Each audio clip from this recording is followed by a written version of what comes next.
And we want to tell people, I'm sorry, you're coming into the country illegally. We don't want you in the country. That's it. It's now over. They are Americans in their heart, in their minds, in every single way but one, on paper.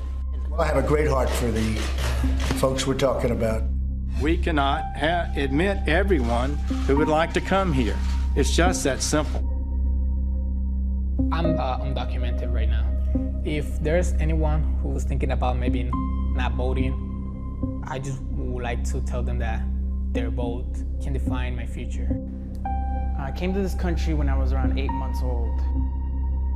I've lived here my entire life.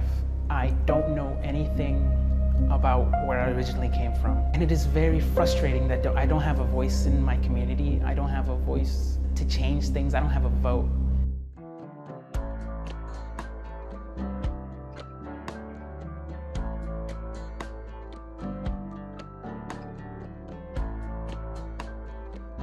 So here in Houston, we deport more people than we do in any other city in the U.S.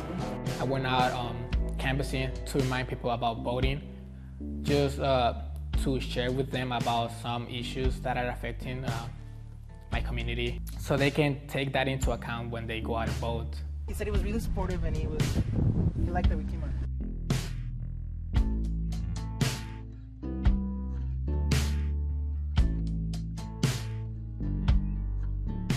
A lot of you have the opportunity to go out and make change happen. You have a voice, and a lot of us in the community don't. So it is up to you and everyone who's listening to go out and be the voice for people who don't have one. My parents brought their children and only their clothes on their back to the United States with them. I was enrolled in school, and I loved it. I was referenced to go to an advanced school. I remember going to my mom that day, so happy. I was like, "Mom, look, look." She looked at me right in my eyes and said, "Mijo, you can't do it. You're not a citizen. You don't have papers." I learned what I was. I learned who I was. I was an immigrant. I was brought here. But when I learned what DACA was, it was like a beacon of hope. Deferred Action Childhood Arrival Program, or DACA, granting young immigrants temporary permission to stay and work in the U.S.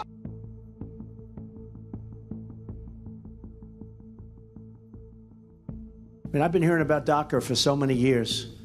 Some people call it dreamers. It's not dreamers. Don't fall into that trap. You know, we have dreamers too. We have dreamers in this country too. We can't forget our dreamers. I have a lot of dreamers here.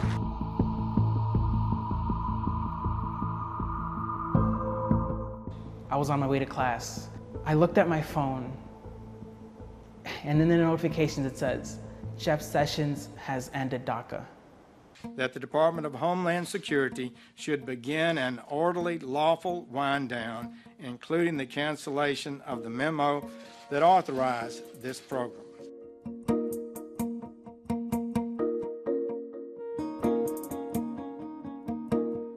There is just a lot of wait and see.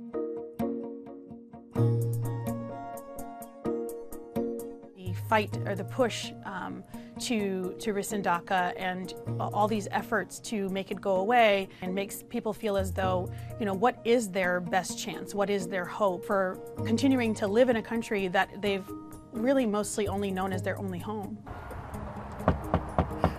Go knocking on doors to ask our community to go out and vote. It's really overwhelming and frustrating to see what is happening in Texas. The most important issue to me right now is to build the wall.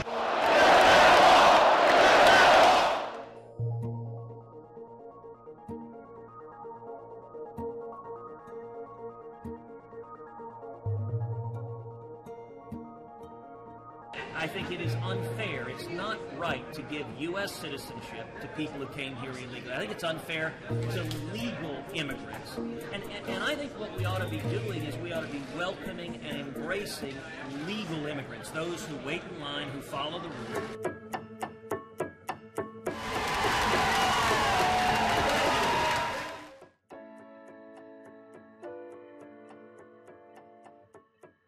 Whatever it is they want to do, I want them to be able to do it here. The only way to get there is to free them from the persistent fear under this administration of being deported back to a country they've never known.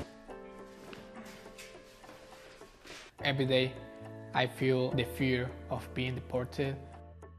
I just want to say that I just want something better, just a better education. That's all I'm asking for. I just want to be like someone else, a normal person, having a family, a job to provide for my family. That's all I ask.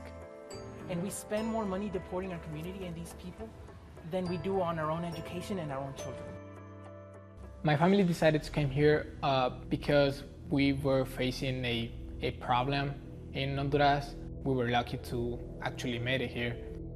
You're looking at the end of a student walkout and protest here.